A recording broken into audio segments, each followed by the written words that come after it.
सपा का ऐलान है, अब 403 में से 403 में सीटें जीतेंगे। सपा के आगे कोई नहीं टिकने वाला है।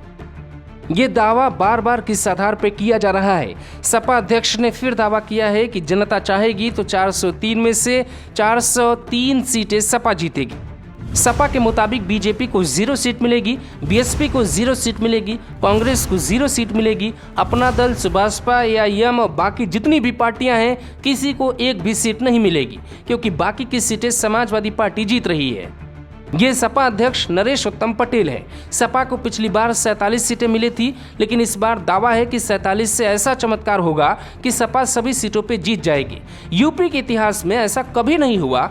फिर सपा किस तथ्य पर ऐसा दावा करती है, ये आने वाला वक्त बताएगा। पहले आप नरेश उत्तम को सुन लीजिए, फिर हम आपको बताते हैं कि क्या समाजवादी पार्टी के नेता हवा में बयान दे रहे हैं या इसका कोई आधार भी है। जनता चाहेगी तो 400 क्या 403 सीटें जीतेंगी। इस प्रदेश का रिकॉर्ड है। मैंने देखा है पिछले दिनों 1984 में इंदिरा गांधी का शहादत हुआ था। 85 लोकसभा में 83 लोकसभा जीत गई थी। और आज जनता की जो नब्ज है, जनता की जो भारतीय जनता पार्टी से परेशानी है, उससे ऊब कर लोग समाजवादी पार्टी को 400 क्या 403 सीटें दे सकते हैं। यानी सपा की माने तो योगी को एक भी सीटें नहीं मिलेंगी और योगी 0 के स्कोर पे आउट हो जाएंगे। ऐसा कैसे हो सकता है? सपा पिछले 8 सालों से संघर्ष कर रही है। ना तो लोकसभा में अच्छी भागीदारी हो रही है और ना ही विधानसभा में। फिर भी किस तर्क और आधार पर ये दावे किए जा रहे हैं?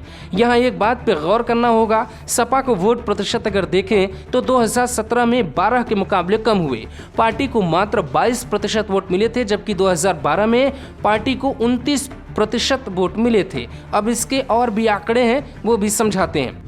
321 उम्मीदवारों में से मात्र 47 सीटें ही जीते, लेकिन वोट प्रतिशत कम हो गया। 2012 में सपा ने कुल 224 सीटें जीती, सत्ता में आई और वोट प्रतिशत 29% था। यानी वोट प्रतिशत में अखिलेश यादव को बड़ा झटका लगा है। अब अखिलेश किस दावे पर कह रहे हैं कि 45% वोट उनको मिलेंगे? अगर कोई पार्टी सभी सीटें चुनाव जीतती है तो कम से कम 45 से 50% वोट उसे चाहिए होगा। आंकड़े सपा की हवा निकाल रहे हैं। सपा नेता हवा में बयान दे रहे हैं। अखिलेश यादव की चुनावी यात्रा देखकर तो लगता है कि बस अगले मुख्यमंत्री वही हैं, लेकिन सपा को वोट कम मिल रहे हैं और रैली में भीड़ ज्यादा है। इस बात का जिक्र अखिलेश यादव भी 2019 के लोकसभा चुनाव हारने के बाद किए थे। इसके पीछे भी कारण है। सपा का बेस वोटर चुपके से बीजेपी के पाले में जा रहा है।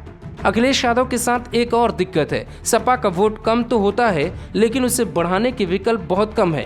वो क्यों होता है, ये बात भी समझनी होगी। मोदी के आने के बाद सपा के साथ ऐसा ज्यादातर बार हो रहा है। फिर सपा अध्यक्ष किस दावे पर कहते हैं कि 403 में से 403 सीटें समाजवादी पार्टी जीतेगी और बाकी लोग झोला उठाकर अपने घर निकल जाएंगे। अंबेडकर नगर से दुष्यंत यादव, ग्लोबल भारत टीवी।